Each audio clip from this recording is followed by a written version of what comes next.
A Milano sono arrivati in 5.000 dal Veneto, 1 migliaio da Venezia, per unirsi a manifestanti provenienti da tutto il nord Italia che chiedono al governo più coesione sociale e miglioramenti concreti per lavoratori e pensionati.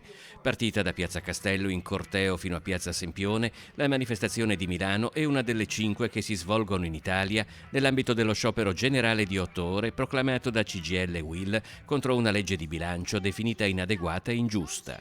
Vogliamo una riforma del fisco che premi i redditi medio-bassi e non quelli più alti. Vogliamo dire no al ritorno alla Fornero, flessibilità in uscita a 62 anni, a 41 anni di contributi e una pensione contributiva di garanzia per dare una prospettiva previdenziale soprattutto ai giovani e alle donne. Quei giovani e le donne a cui questa finanziaria non dà nulla. CGIL e UIL chiedono inoltre che lo Stato assuma un ruolo forte da protagonista nell'offrire soluzioni alle crisi industriali, contrastando le delocalizzazioni, ma anche un aumento di risorse per la sanità e la stabilizzazione del suo personale.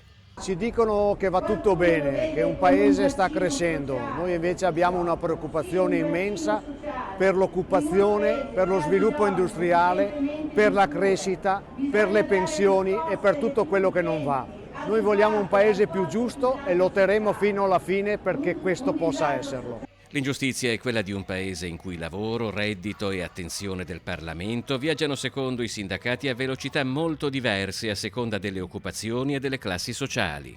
Il divario sociale tra chi sta meglio e chi sta peggio aumenta sempre di più. Questa è la ragione di fondo per cui anche i pensionati che da questa manovra avranno poco o nulla sono qui in piazza assieme alle lavoratrici e ai lavoratori dei luoghi di lavoro.